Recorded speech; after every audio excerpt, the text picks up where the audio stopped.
Welcome, folks, to the latest installment of our Coaches Connect call. I'm Coach Jeremy, just getting some things set up.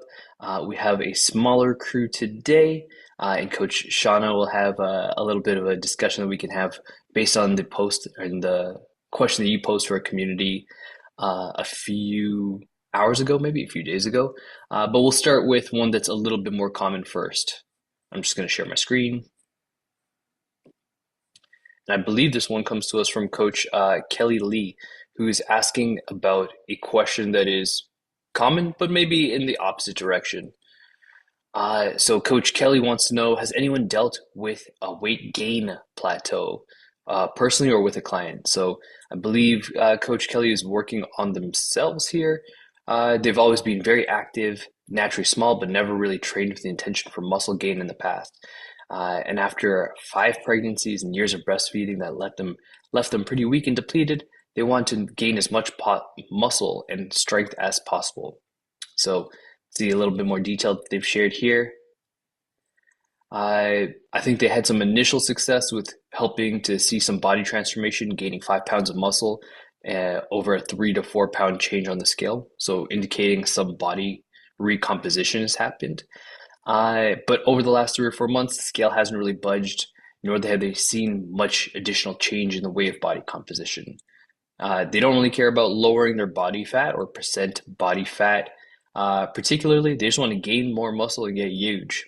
So they're looking, they have no complaints about their exercise performance, recovery, sleep, or any of those details. And they definitely notice that they're getting stronger, judging by metrics including consistently increasing reps, weight, and time under tension, all important things for muscle growth. So the question is, how much do I actually have to eat to keep gaining? They're 5'3", currently weigh about 116, 17 pounds, and they share their macros below. So you can see them here as well. They also give some information on their weekly activity routines. Uh, And they point to some obvious details here, including obviously fat is the easiest way to increase calories without a lot of added volume, but 70 grams seems pretty high to them, again, indicating their current macros. And they know protein and carbs are more important for muscle gain. Any insight that we'd want to share with this coach, or any questions that you would have if you were working with Kelly as your client? So I just threw a whole bunch of information at you there. Take a second to digest it if you need. Uh, but yeah, where is a starting point that you would like to start with Kelly as your client? Sean, I I, saw that you already unmuted. yeah, I would probably say I mean, she sounds like she knows what I remember seeing this post come through and I think I read a couple of comments, but I don't really remember. And I definitely didn't read it in detail. So I mean, she definitely seems like she has a good idea of what's going on and what she's eating and what to do. I think um, maybe I would probably start with exactly seeing what it was that she was eating. I can see the breakdown here, but Hmm. could potentially like a quality diet, quality food intake, would that potentially have something that we could take a look at and see where she's exactly getting all of these, all of this food from, like what types of protein? And I think that people are not her necessarily, because like I said, she seems like she knows what's going on, but people are like doing all sorts of things with protein and pop tart protein, and you know what I mean. Like I'd be curious to Hmm. see like what kind of food is actually making up those macronutrients in her calorie consumption. Fair enough. That is a good place to start. So assessing dietary quality could be a good starting point. Lisa or Wendy, anything else? Oh, Ray, what do you got? I I'm not certified yet, but like I went through so I did the calculator and I am 5'8" and close to like 210 pounds. And Hmm. I said I wanted to have a weight loss goal. And according to the calculator, I know they have the portion plan, but there's also like in fine print what is roughly equal to in calories. And for me to Yep. lose the weight, I'm at about 2,200. So if she's Gotcha. saying her calories are 2,500 to 2,600, and based on female and 115 pounds, I don't know if that quite adds up one way or the Mhm. other, right? So it's one thing I'd investigate a little bit more because calories in, calories out, that whole, if you're eating more than your maintenance, then I think that's maybe why she's not seeing. That's part of the reason that's just jumping out on me. That's all. Fair. So based on your own experience that you're pulling from and from the data that Coach Kelly is sharing here, what would be your first kind of instinct? What comes to mind for you if you just summarize it in one or two sentences? Uh, so I would say food journal and see what she's actually eating to the point of the previous speaker. Mhm. And then I would investigate, see if it actually kind of makes sense with, over like a week or so at a time and just weighing in and seeing if that's going to change the numbers. Cool. Like So an taking some average more rather than time like, yeah, for yeah, looking for Yeah. more confirmation before starting to make any significant changes. right. Gotcha. Cool. Sean, you had something you wanted to add? Yeah, I threw it in the comments there too, but considering that she is doing strength training, but that's quite a bit. I mean, she's very, very active. She's homeschooling her kids, she's walking most days, she's still doing she's doing bike sprints and things like that. So I would probably consider, how much of that is like sometimes I feel certain exercises are, mentally required. Like you like feel you have to do it, you have to burn it off, you have to things like that. But also consider that that's quite a bit of movement, and she's struggling with her appetite. Like she's just feeling like she's already eating as much as she can. She doesn't really have she doesn't seem to have much of an appetite, and considering that she's doing all of this activity and she still has a low appetite and she's still not gaining weight, I would try to see about maybe kind of like restructuring, if she'd be interested in like restructuring her workouts, or maybe perhaps trying to do less of those um things that are a little bit more on the negotiable side for her, since she is so active with her kids and things like that. Fair enough. So, a little bit of balancing the calorie in, calorie out equation by taking a look at some of the activity side of things, as opposed to potentially making adjustments on the nutrition side as a starting point. Ooh, as a starting point, I would still want to see what she's currently eating as a starting point, as like a first step, Mhm. first step. Gotcha. Okay. So, but at some place along there, having a conversation regarding activity to see is there some room to reduce overall activity so that some of those calories can find a home, as opposed to being burnt off throughout the day. Correct. Cool. Lisa, I saw that you unmuted as well. Yeah, I'm wondering if 70 grams of fiber is really high for somebody who has appetite issues and maybe Oh, cutting back. so just to correct you there, I think 70 grams is probably fat and not fiber. As she Oh, goes on to sorry. say Sorry. You're somewhere right. later on that, yeah, 70 Yeah. grams of, I was like, I that's believe a she calls lot. it out as fat. Yeah. Mhm. Yeah, I mean, she's crushing her fiber intake if that's the case, but I doubt that that's dietary fiber. I think that's I know. dietary fat. I'm a Mediterranean diet food blogger, so fiber is sort of my Mhm. focus. Front and center, which is Yes. fantastic. 2026 seems to be the year that fiber and protein finally meet on the battlefield and will determine which is the more important nutrient. Uh, and then I guess we'll crown a champion at the end of the year. But for right now, yeah, 70 grams of fiber would be fantastic. Right. We don't have full insight into how much fiber she's getting, but no mention of regularity or any issues regarding fiber intake. So we'll assume that Coach Kelly's covering her bases well there. Yeah. Any other thoughts for you, Lisa?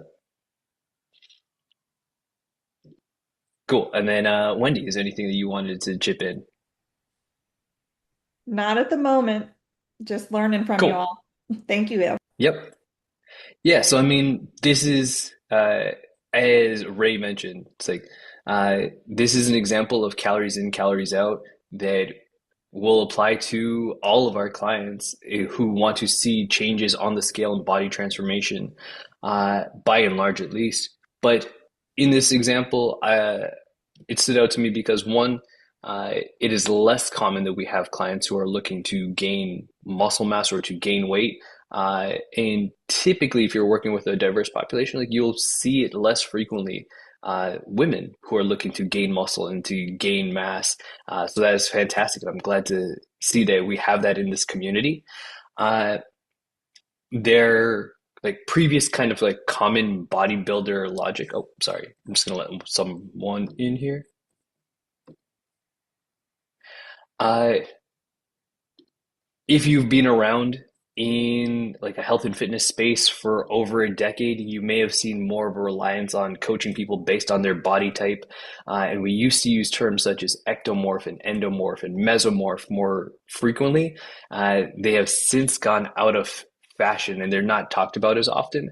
But there is a little bit of truth to some of those body type generalities. And one of them being that people who either term themselves as petite or they're naturally slim, uh, I kind of fall into that space, tend to have some of the characteristics of an ectomorph. So someone who's on a slimmer, long, tall build as opposed to short, squat.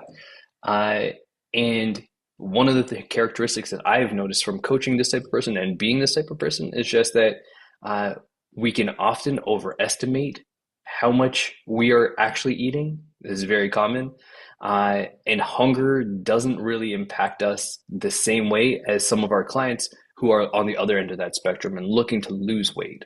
So, uh, if you are someone who's like, I can skip eating for most of the day and not really notice, and then look up and the sun is going down and realize I haven't really eaten anything today. You might be close to that ectomorph side of the equation. Coach Kelly here may be somewhere in there as well, where it feels like I'm eating all the time, but I'm not gaining weight. That is very common for a lot of folks. That another term we use for them tends to be hard gainers. Uh, and their problem is the exact opposite of our folks who are struggling to lose weight, even though they feel like they're not really eating enough. Uh, it is just, again, how our bodies differentiate between hunger and fullness. And a skill here that we may want to help our client, Coach Kelly here, to look into is just getting used to eating beyond fullness. And it doesn't have to be at every meal, but we can start with strategies of pick one meal per day where you're going to eat to 110% fullness, 120% fullness. Uh, which meal does that actually make the most sense of? Do you want to time that around your training? Anything of that nature. If again the goal is more significant and they want to gain weight a little bit faster, we can start expanding that to more meals or all meals. But it is a skill that we get clients to navigate, and it's just the other end of the other side of the coin when it comes to hunger and fullness awareness.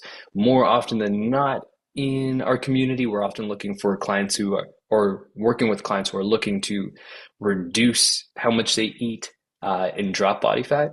But the same strategy applied kind of in a different way still works for gaining weight as well. And just to share a little bit more info in terms of if you're working with someone who's kind of going from that maintenance space to gaining body weight or to building muscle, we typically don't need to see a huge increase in calories. 250 to 500 is normally an appropriate place to start for most folks. So if Coach Kelly right now mentions they're around 2,300 as an average and often creep up to 25, 26, they may just need to get their average closer to that 25, 26 mark as a starting point, and then slowly incrementally increase from there if they are not seeing the scale move appropriately.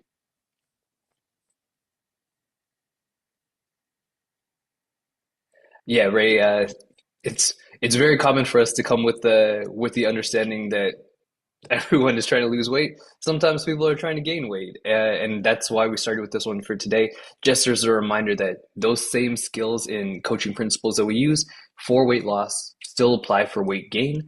We just got to apply them kind of in the inverse direction. Any questions or comments for Coach Kelly's scenario here before we move on? Awesome. Let's pull up the next case. Well, actually, before we do move on, is there any questions or anything that comes up for anyone else? Any conversations that you wanted to bring to the table today? Sure, if I have a chance. It's Ray. Yeah, please, by all means. Uh, so in the calculator, I was saying I wanted to drop 50 pounds as my personal goal. Mhm. And I was told certain things that I didn't come across in the textbook. And I don't know if you can share some insight, but if I were to try and drop it all at once, even according to I know the levels, I wouldn't be lean enough.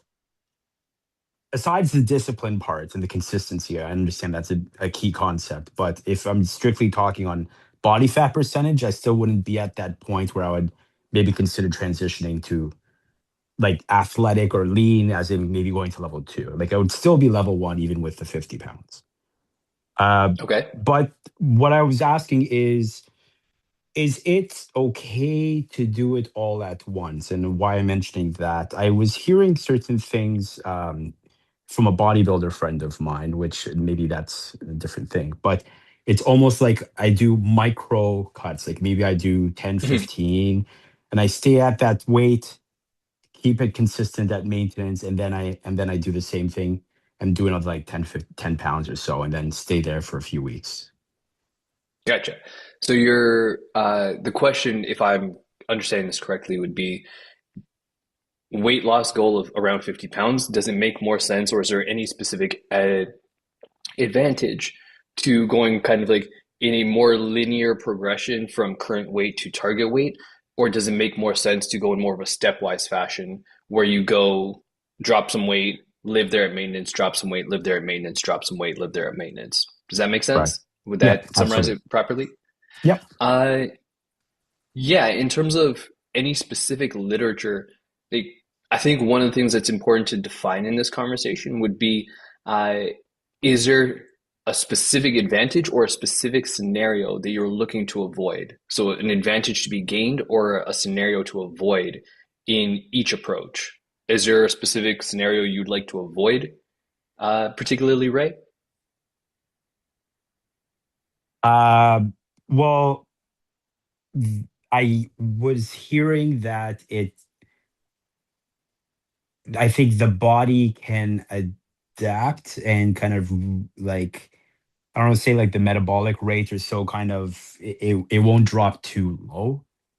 If you stay Mhm. at maintenance, that's a little bit, so it kind of resets it. So, I would like to avoid, I don't know if there's any kind of long-term detriment if I was just to lose it too sudden or just all at once.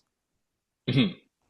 And I've heard many times gradual in terms of like loose skin and all that. Like I hear it's also better for that. Mhm. Interesting. So, I mean, there's probably more anecdotal evidence in terms of uh, like the aesthetic issues that may pop up with rapid weight loss, uh, in terms of like skin not kind of like adapting as well, or just like getting loose skin. I think we mostly see that with populations who have like a pretty significant weight to lose. So 50 pounds might put you into that space where it's a consideration, or it might not. It really depends on kind of like your frame and some of those other, like how big are you, how much weight are you looking to lose in total, how Right. much muscle mass are you carrying, things of that nature. Uh, Addressing the idea of more rapid weight loss versus like a slower progression, I think is also something to consider just from a lifestyle perspective. So, uh, so the challenge of kind of either doing this very rapidly, where it's like my life is going to be very challenging for an amount of time, uh, but I'm willing to kind of white knuckle my way through it. There's a certain person who's like psychology actually works quite well with that. And then for other folks, they may find it incredibly disheartening because it is so challenging that it's like this is all consuming and I can't. Other areas of my life are also suffering along with this goal. Can I jump So in? Oh, wait, sorry, yeah, go ahead. please. I was just going to say this kind of reminds me. So, I I took on a couple, I call them beta clients for free just to kind of like practice my skills and things like that while I'm still going through that level two class. But I have a client who wants to lose 33 pounds. And so when I'm assuming Ray's talking about the calculator on the PN website. And so when we put it in and we just kind of said like, a pound a week, and she's like, gosh, that seems like such a long time. It drastically cut her, like we know she's probably been at about maintenance, if not above maintenance, but it took her her daily calorie intake from, you know, 2,600 to 1,800. And that was using the calculation of like losing a pound a week. That is to me, like, that's a really big drop. And so kind of like thinking like the psychology behind it, you could try to eat balanced, you could make sure you're hitting all your protein and fiber and all of that. But even something like that, I could see a benefit to maybe just decreasing calories like, 20% or something like that. And then staying there, seeing if that's working and then going, below again. So it's not just like that sudden. I mean, I would think it might potentially slow down the weight loss, it's instead of just like doing that drastic cut. Is that kind of like what you're like, am I like thinking kind of along the same thing here? Y- Yeah, yeah. If it's too much of a calorie cut, I think maybe the body might freak out, basically, like in looser terms, Mhm. right? I just would be probably a lot hungrier too, Yeah. starting out. Yeah, so that kind of aligns with the scenario that your bodybuilder friend was proposing, Ray, where it's like instead of trying to lose it all at the same time, you can go in 5 to 10 pound increments, adjust or input that information within the calculator, potentially extending the time frame a little bit. And then at each one of those new increments that you reach, you can then reassess the goal and say, okay, do I want to continue to go from here? Do I want to live in maintenance for a little bit? I think there's specific benefits in doing so, at least from a psychology standpoint. Uh, it gives you goals that are easier to achieve by and large. It's like if you think I have to go from 0 pounds of weight loss to 50 pounds, that's a timeline of thinking that most humans do not do super well with. But if the goal is, hey, I have to lose 5 pounds, I've normally dropped 1 to 2 pounds per week when my mindset is in a good place. That means that by the end of this month, I'll likely be at that first goal. That's a lot more attainable. It's a timeline that most people can work with. And then once you're there, you can then decide, okay, do I want to take that next step as well? Do I want to set another goal, make a slight adjustment here, and then continue going? The other benefit here that I often see when working with clients is especially people who have like a really lofty goal of uh, let's say 20 pounds plus. uh, Once they've reached kind of that first initial, we'll call it checkpoint goal, uh, they'll make readjustments like, this is how hard I worked to get here. I feel pretty good about this. Initially, I said I wanted to lose this much, but actually, I'm kind of comfortable here and I'm gaining many of the benefits that I was seeking with that much larger number. Uh, so I'm kind of cool here for right now and I can hang out here. And if they want to go further, they have the skill set and they know how to dial it up appropriately to see again that next checkpoint. Uh, so those are some of the things that I at least consider when looking at larger weight loss goals. That breaking it up has certain psychological advantages. Uh, it is likely a good point to kind of just check in with yourself and say, hey, do I want to take that next step or do I actually feel comfortable here? Am I reaping the benefits that I was looking for? And if I want to go further, then it's a matter of applying the same principles, but just turning it up a few degrees. Okay. I appreciate it. That was very insightful. Thank you. Yeah, no worries. Uh, this probably goes for anyone who's using the calculator and it's like you're working on significant weight transformation. Uh, Thinking of it as broken up into several stages as opposed to day one to day 600 tends to be quite useful just because humans kind of suck at long-term planning, but we're much better when we can see where the next checkpoint is as opposed to kind of just feeling our way in the darkness. Uh, any additional questions or comments for Ray before we move on?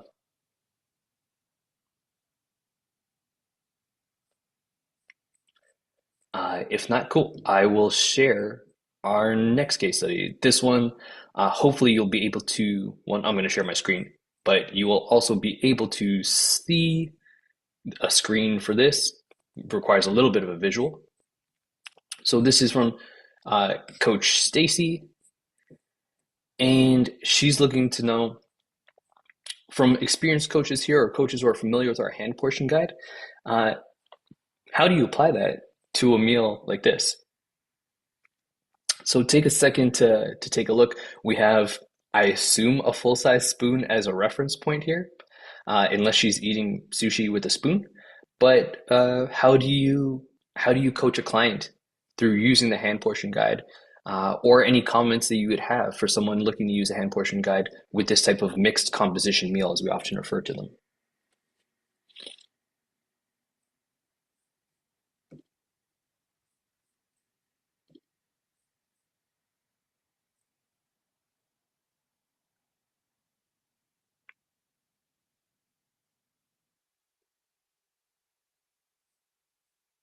And for anyone curious here, I think it's just a salmon avocado roll.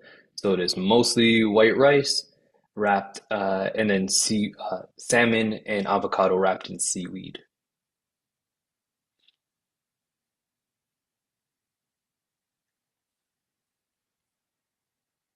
Ray, what are your thoughts? Uh, Shot in the dark, but I guess this will make me understand or learn if I'm completely off. But if I were to be comfortable with hand portioning or the measurements, then I can roughly say, okay, well, if I were to combine all these avocados together, would that Mhm. be how many thumbfuls, let's say? And then I can kind of go off that with the protein and so on. Like Exactly. it, yeah, rather than taking them all out and then putting them all together. It's the same thing with like if you have a stew. There was one of those things that I was wondering where it may not be I think this example is a little bit easier visually to do it, but if it's Mhm. a stew or so, then I don't know how you do that unless you prepared the recipe. So that was something I've been wondering myself personally, actually. So it's a good thing you brought it up. But I think in this case, maybe, yeah, a measurement might be just a visual thing. Yep. So I think you nailed it here. In terms of foods like this, we'll refer to often as mixed composition meals. And then if you look at our PN uh, FAQ for hand portions, I believe it's like bullet point 7 talks about this and how to navigate certain situations. This one is like of middling kind of challenge in that it's like, yeah, things that would be the most challenging would be like a soup or stew, something that's blended and it's like visually very hard to tell apart. Whereas this meal here, it's like we can kind of see the component parts, even though they're comprised together. So a few things that I would say. One being that uh, hand portions don't apply to every meal all the time, always. There are sometimes better tools. So this is why we help clients to uh, learn and adapt to different strategies. And then one of the things that we're looking to do in coaching is help them to more readily pick the right strategy at the right time. So if this is a meal that applies well, it's like great, use your hand portions and keep going from there. But understanding that not every meal is going to be ideal for hand portions. Two, you can use kind of a rough measurement system, like what Ray suggested. The first thing that came to mind for me, the question I asked would be, based on my experience in consuming similar food items, how many of these little sushi rolls do I think I can get on my hand? It's like probably about 6 of those would fit on my palm. And then from there, if I were to call that kind of like the surface area of about 1 palm of protein, I think let's go just the salmon here. We're going to call that our protein serving. I would call that about 25% of each of those. So I'd call it like a quarter of my daily protein from 6 of those, and then maybe closer to half if I had the whole thing. So I could game it out if I really wanted to, and if I was very dedicated to having my hand portion system dialed in. But starting from a point of might not be super appropriate or very useful here, I think is a good starting point for most folks. Then using some creative math from there could be useful. The other thing you also mentioned, Ray, in terms of nutrition information on packaging, I'm going to assume that this is store-bought, and if so, you might be able to reference nutrition information just from the labeling or from a menu if you have access to that as well. So, giving you different avenues to get the appropriate information, and then having some rough estimation skills, and then moving on with your life is probably the best way to go about this one. Any additional comments or questions here, coaches?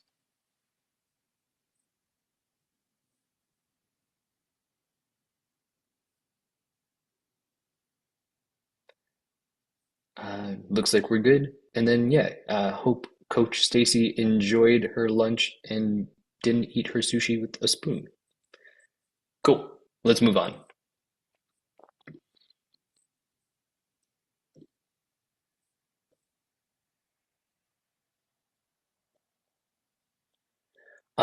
Actually, for this one here, do we have any personal trainers or fitness coaches in the room with us? Yeah, CanFit Pro certified here. Cool. And Lisa as well? No? Okay.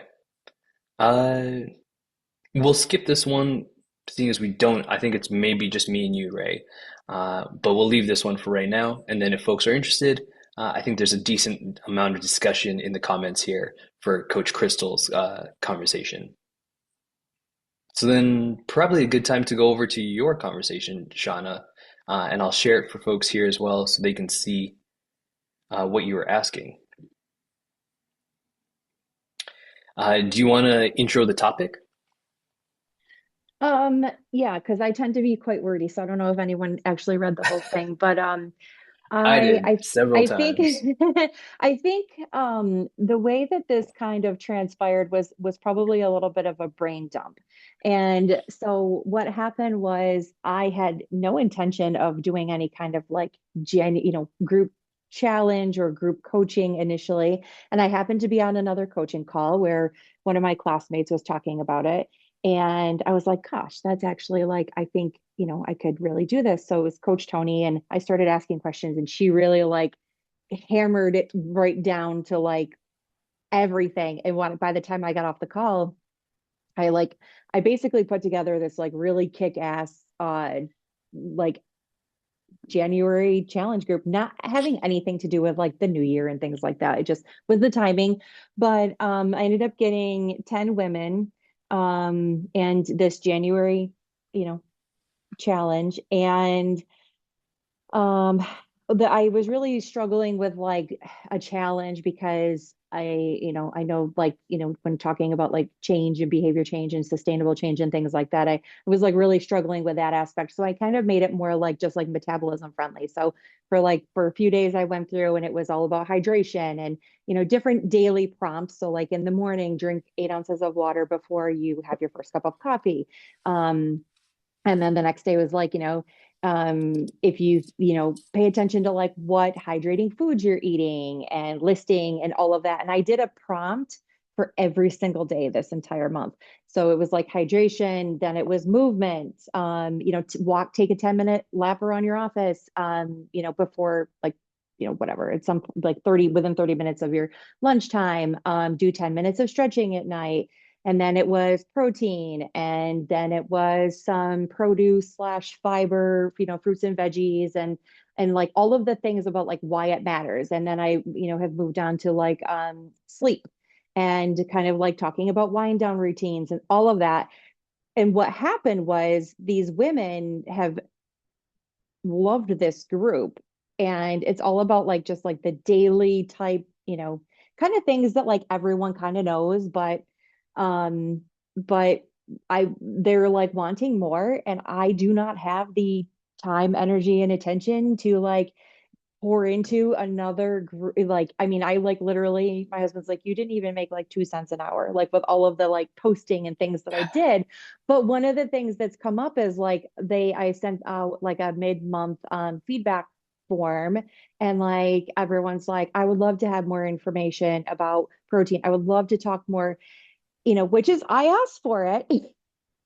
And so I have that going where I'm like, what could I reasonably put together and also like with a couple of clients that I have, I feel like I'm like repeating kind of the same. We're talking a lot about the same things. And right now I am doing weekly calls, and that's not sustainable for me probably in the future, to have like one, I mean, potentially, but like I'm doing this for free right now. So I was kind of thinking about like, if there's like there's always topics that people want to know more about, or there's always things that like maybe they need a refresher, that maybe I could put something together more than just like a Google Doc, but that I could have and kind of like send out as my own resource. When I first started, I think it was like November, December, I did start with Pro Coach. And so like that's awesome. You can like send out these resources, and that and like clients can look for it, but I'm doing this for free, and it just wasn't sustainable for me to like pay the the amount of money and try to like continue getting clients to make it worth it.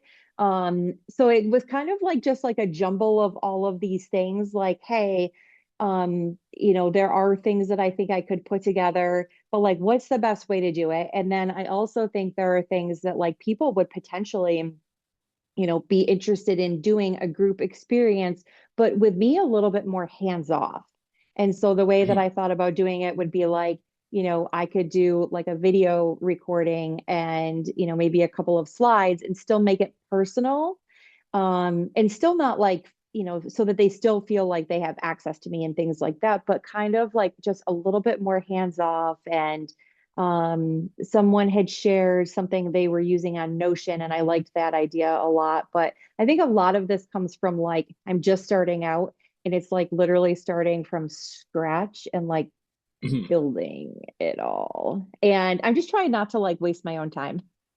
Like, what's the best way to do Fair. it? I don't expect to like mimic someone else's coaching practice and to think like that's, doesn't make sense. That's not who I am. But I also am like, hey, what's worked really well for you? What are some good things that have come of this? Yeah. So that's that. Yeah, it's a very solid question, and it sounds like if we were to summarize it in like one or 2 points, you're looking to put together some resources that you can either use for a future coaching group or for kind of like a lower touch coaching program that you can offer. And then even from there, you can spin out this content as something where it's like, this is a freebie or a lead gen tool that you use to just give to prospective clients or to clients who are graduating so that they can get that information and use it as a refresher. And then as a kind of point of reference, like if anyone here is familiar with using Pro Coach, anytime anytime you assign a practice to a client, they'll get a resource library that uh, has a whole bunch of items in it. What we refer to in the business as assets in it, that they can click on, and they will give you a more expansive understanding of that particular practice. So it may be some recipes, it may be some resources, it may be some lessons, it may be some evidence about why, all of those pertaining to the particular practice at hand. Uh, and then you're looking to kind of understand. I believe your question to our community was asking like, hey, has anyone as an individual coach done this undertaking, and have any advice for you on that front? Correct. So coaches here, has anyone created their own courses or modules or resources to give to clients? And if so, do you have any advice for Shauna? I would assume Lisa and Wendy, you mentioned you're like a little bit newer into this space. So this is normally not a day zero project. Like, and this is what I would say to Shauna, and it sounds like you've already gotten this feedback, is that uh, this is something that we've heard from folks in the coaching community before, where it's like, I've just started to coach. I want to build a thing, mostly with the idea of like selling this as like either a freebie or lead gen. And I'm really excited to do it, but I've just kind of started coaching. And what do you think? My advice, more often than not, is it may not be the best use of your time if you're just starting your coaching journey, simply because you're building a tool with very limited experience. So you're building a tool or a product or a thing for someone, but you haven't met enough of that someone yet. The thing I will say for you, Shauna, is that even in your post here, you've mentioned that it's like, I'm starting to see themes pop up again and again, which is really good. What that normally starts out with for most coaches is I'm going to, I see this problem that pops up for many of the clients that I work with, uh, and I'm sharing similar responses. Step number one is just I'm going to capture those responses. So starting to build a library of canned responses. And a common example for this one is like, "Hey, coach, what are some options that you would suggest for breakfast so I can get enough protein?" It's a question like you'll answer it a dozen times per week. At a certain point, I should probably just copy this answer and have it in my back pocket. That is the 100%. literal starting point for this, and it sounds like you're Okay. already there. I do. I have in my notes app on my phone, I do have quite a few of those things already because again, it's like I don't think and I should also say like I don't think it's like coming from like a coaching deficit. Like, yes, even as a beginner, like it's not that I'm not talking things through or like actually coaching and that's why things are coming up. It's like I've just found that like over the last couple of months it was like, remember when we talked about this, like what was that, things like that I'm Mhm. like having to go back to, and also want to make smarter use of my time when I do have the time with the client, that like we're not just like going over, yes, it's important, but like I want to make sure that it's just not solely spent on things that I could have like an easier way of Yep. yeah. Yeah, so I mean, in terms of that, it's like what you're initially building would be a resource library for your own use. So having a way to kind of manage those common responses, manage the resources that you send, and then have them bucketed for particular problems or themes that you experience. So it's like here are all my protein resources, here are my vegetarian resources, here are my resources for people struggling with like emotional eating, and just having those things. Because as you said, the goal initially is to be more efficient with your time so you don't have to keep recreating the wheel every time, either from a conversational standpoint or from a resource standpoint. So that's really Mhm. valuable there. The next step up in a question I think that is more specific to what you're asking here is, should I make my own resources? And this is a question where you can go two ways on this one. It may be valuable to make your own resources. And if you have specific skills in doing so, it's like uh, you're a Canva queen. It's like I could whip up something no problem. I have all of the things that I need here. You could spend time on that and develop your own kind of like stylistic brand, and that would be quite valuable, especially if you're trying to market yourself. Uh, if that is something where it's like I don't feel particularly strong or strongly attached to that, uh, the internet is awash with all of these resources, and you can likely find them and just start to collect them. I call it harvesting, and on my Instagram and different like Google Drive, I just have like a whole bunch of these resources that are organized that I can quickly send to clients, and I know that they're they're good quality. They represent my brand in an appropriate way. They just don't have my specific branding or specific style. But I don't feel Mhm. that's super compelled to make that at this time. So Yeah. it's something where I would rather outsource that work. Yeah. And there was something, it was like, it might have been like a PubMed. I'm not even sure. There was like something that I was like, part of this is super applicable, but like I don't feel comfortable like sending this on. And it was like very heavy, you know what I mean? So then I found like I It was was like like a taking that. technical like journal Yes. article or And so something like then that. I was like Okay. taking some of the information there and then and like kind of doing my own, and I do have Google Workspace, and I've started like I have like a very like good, I think I have a pretty good system with organizing and things like I've had to change over time and like what I'm doing. But I think that's definitely like that's very helpful, and that helps me too, because in part of like working smarter not harder, I'm like, but like everything I'm doing, like it takes a lot of time to do some of to do some stuff. Mhm. So yeah. And Yeah, and I also mean, thinking like certain things like are these like standalone things sometimes too, because I've got interest from this group of women that I'm like, yeah, I'm happy that you're happy, but I don't know that I can actually like that I actually have the ability to do something for like at least not for a couple of months. fair. Sorry, just before I continue, Lisa, was there something you wanted to add? I was going to ask if have you played around with potentially doing email sequences, like delivering it by email and audit? Because I know in the food blogging world, working smarter is all about automation. You create something once, you deliver it 1,000 times. No, I have not. Yeah, it's there are a number of email service providers that offer free accounts for up to like 500 people. And you can turn sequences on and off. You can add an individual to one sequence. You can run a sequence through the first week of the month if you want, for whatever you want to do. Interesting. Okay. And that's something just I, as a food blogger, have used a lot. And once you get the hang of it, between yourself and Chat GPT and whatever, it's you can create a sequence every month and have it serve a different purpose or clientele or whatever. Okay. Yeah, just a suggestion. Thank you. Yeah, and I mean that I think goes into my kind of last point here as well, is that one, I don't want to dissuade anyone from doing this, even if you're a new coach. If you feel that you have a problem that is an evergreen problem, like this is something that people are going to be struggling with from here until the end of time, and the solutions are evident, but maybe not packaged in a way that resonates with me or the people that I'm talking to, it is certainly worth kind of like mapping out what would it look like, what would be like what again we call inside PN shitty first draft, your SFD. Like, what is the minimum product version of this? What does that look like? Do I have the requisite skills and I can put that together? And then over time, I can continue to upgrade it. And as Lisa mentioned, it's like it doesn't have to be kind of like a standalone resource. It can be a living document that just evolves over time, and then you can decide how you want to share it. And for email newsletter type references, there's a free resource that PN offers.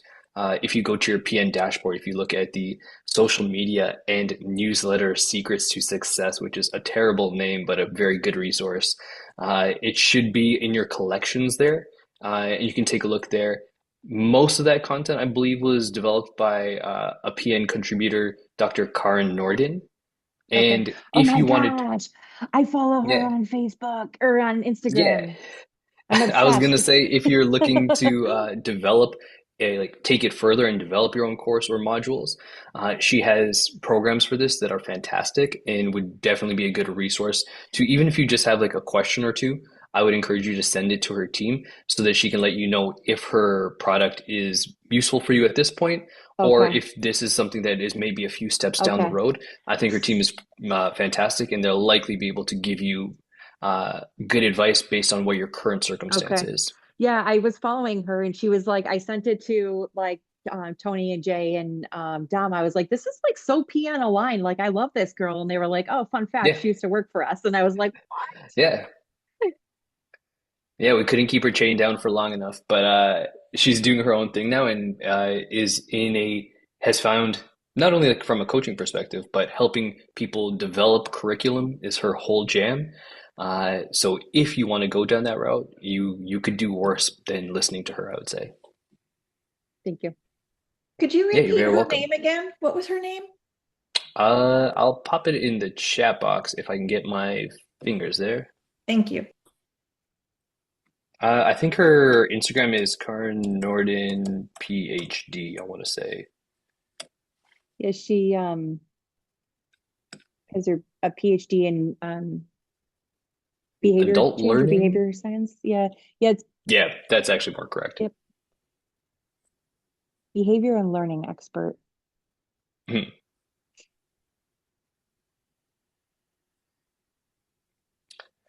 Uh, Looks like we're almost up on time for today. This is maybe a good place to shut it down, but any final questions? Oh, sorry, Ray, your hand is up. Yeah, I don't know if I can top these resources. Just one thing I keep on thinking of the whole.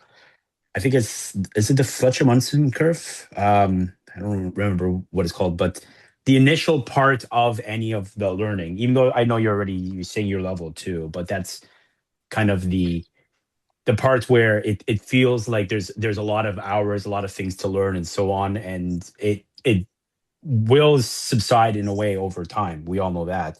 I would Yeah. suggest in a way the learning to maybe budget a little, I want to say a little less time into the notes or the the curriculum that you've been developing, because that it we talk about like the balance, and that's one key, but also um, if you can maybe possibly allot some time that you would have into like planning and taking a step back and looking overall and saying, here's the biggest thing that I can do. Maybe either it's a certain topic or Mhm. something to tackle that's going to have, the 80/20 effect. Like I Yeah. can move the needle much, much more with some kind of certain thing. And then again, it goes to the points which Jeremy and everybody else was mentioning, that I think maybe those other options could work, or maybe that'll just help your strategy and help The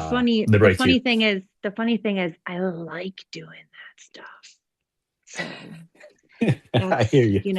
I like that kind of thing. So that's where I also like, I absolutely spend more time doing things that I should not, but um, yeah.